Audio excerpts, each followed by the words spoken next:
Alhamdulillahi Rabbil Alameen, As-salatu was-salamu ala khatamin nabiyyin wa ala alihi wa sahbihi ajma'in, amma ba'd. Fa'auzu billahi minash shaitanir rajim, bismillahir rahmanir rahim.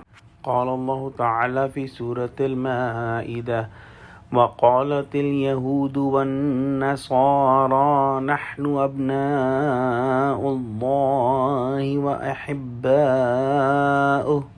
قل فلم يعذبكم بذنوبكم بل أنتم بشر ممن خلق يغفر لمن يشاء ويعذب من يشاء ولله ملك السماوات والأرض وما بينهما وإليه المصير.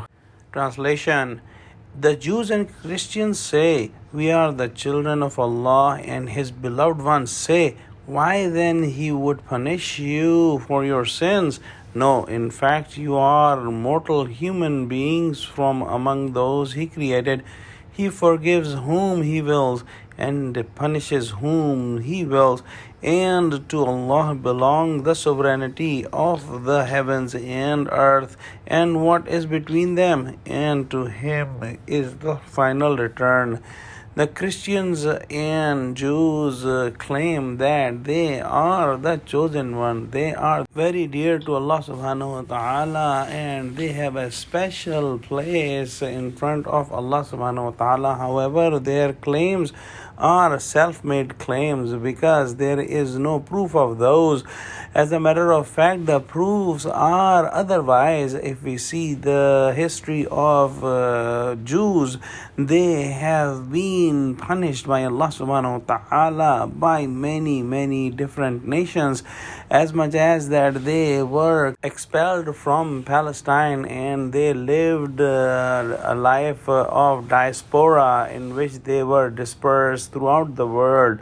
In this century, there is an exception that the Jews have power and money and they have influence. But if we see the history, majority of the time in the past is otherwise. Allah subhanahu wa ta'ala says in this ayah that the Jews and Christians are among the normal humans that He created, and the humans will only get a good position in front of Allah subhanahu wa ta'ala with the belief and good deeds and with the taqwa of Allah subhanahu wa ta'ala.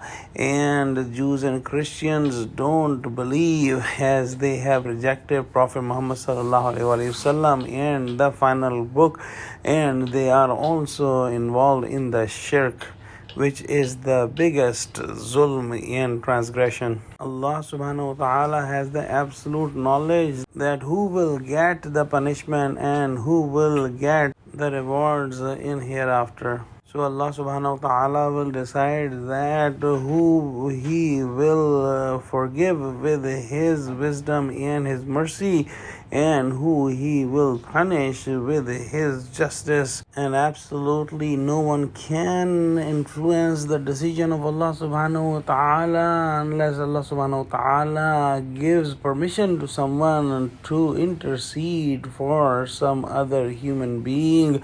And no one can leave Allah subhanahu wa ta'ala's kingdom, and no one is capable of running away from Allah subhanahu wa ta'ala, and all the humans will be brought forward in front of Allah subhanahu wa ta'ala in the day of judgment. Let's pray that Allah subhanahu wa ta'ala give us true understanding of Quran. Ameen wa akhiru da'wana alhamdulillahi rabbil alameen. Assalamu alaikum wa rahmatullahi wa barakatuhu.